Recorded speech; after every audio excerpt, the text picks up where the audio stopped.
कहते हैं जैसा लीडर होता है वैसे ही उसके फॉलोवर भी होते हैं। अगर कोई पार्टी गुंडों से भरी हुई है, अनपढ़ जाहिल लोगों से भरी हुई है, तो उस पार्टी या उस लीडर को फॉलो करने वाले लोग भी या तो गुंडे होंगे या अनपढ़ होंगे या जाहिल होंगे। ऐसा मैं क्यों कह रहा हूं, इसके पीछे एक बड़ी वजह है, वो मैं आपको आज बताने वाला हूं। बंगाल में आज भले ही भाजपा की सरकार बन चुकी है, बीजेपी वहां पर सरकार बना चुकी है, ये तो तय था पहले से, क्योंकि ये इलेक्शन टीएमसी वर्सेस बीजेपी नहीं था, TMC versus election commission of India था। ममता बनर्जी की लड़ाई मोदी से नहीं थी बल्कि इलेक्शन कमीशन ऑफ इंडिया से थी, क्योंकि हम सबको मालूम है एक सब्स्टिट्यूट ऑफिस बीजेपी का ईसीएल ही है, यानी कि इलेक्शन कमीशन ऑफ इंडिया। तो सीधे तौर पर बीजेपी ही जीतने वाली थी। जिस तरीके से एसआईआर के जरिए उन्होंने घोटाला किया और कई तरीकों से घपले किए, तो बीजेपी अभी तक जीती भी नहीं थी कि आज सुबह ममता बनर्जी के घर के बाहर जहां पर वह रहती हैं, कुछ बीजेपी के फॉलोवर्स कार्यकर्ता यानी कि कुछ गुंडे पहुंचे और वहां पर जाकर जय श्री राम के नारे लगाने लगे। इसके अलावा कल कोलकाता में कैसा केस पेश आया जिसकी वीडियो में आपको दिखाना चाहता हूं। ये वीडियो देखिए। इस वीडियो में जो भाषा बोली जा रही है वह बंगाली है, तो सभी को शायद समझ ना आए, तो मैं आपको बता दूं पूरा मामला क्या है।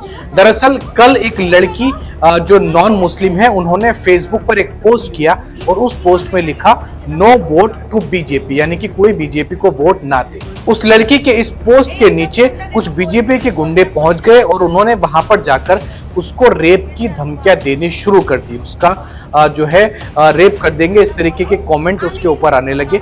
लेकिन ये लड़की वाकई बहादुर थी। जिस लड़के ने वह कमेंट किया था, जो बीजेपी का गुंडा था, जो बीजेपी का फॉलोवर था, उस लड़के के घर पर ये लड़की सीधा पहुंच गई और वहां पर जाकर उसका सामना किया, उससे पूछा कि तुमने ऐसा कमेंट मेरी वीडियो पर, मेरे पोस्ट पर क्यों किया। तो इस बात से आप अंदाजा लगा सकते हैं कि बीजेपी के जो फॉलो करने वाले लोग हैं, जो कार्यकर्ता है, जो वोटर्स हैं, उनकी मानसिक स्थिति क्या है। केवल इतना लिखने पर नो वोट टू बीजेपी किसी लड़की के साथ दुष्कर्म करने के गंभीर जो है चेतावनी ये लोग देने लगते हैं। इस बार इन्होंने गलत लड़की से पंगा लिया। इसके अलावा आज आसनसोल और कोलकाता की एक और जगह पर जब काउंटिंग चल रही थी, तो वहां पर जो टीएमसी के ऑफिसेस थे उन पर बीजेपी के गुंडों के द्वारा तोड़फोड़ की गई। कुछ बीजेपी के गुंडे जो हैं टीएमसी के आसनसोल वाले पार्टी ऑफिस पर पहुंचे, वहां पर तोड़फोड़ की और उस ऑफिस के बाहर बीजेपी का झंडा भी लहराया। इसके अलावा एक और जगह पर टीएमसी के ऑफिस पर तोड़फोड़ की गई है, वहां पर भी सेम हरकत हुई। इलेक्शन कमीशन ऑफ इंडिया कोई इस पर एक्शन नहीं लेता है।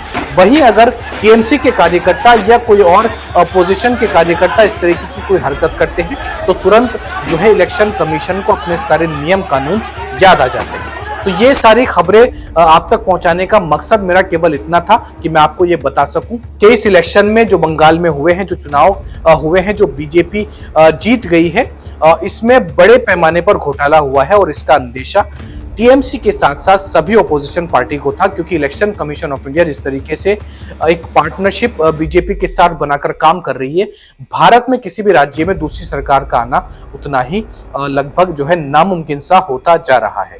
इस खबर के ऊपर आपकी क्या राय है, कमेंट बॉक्स में जरूर लिखें।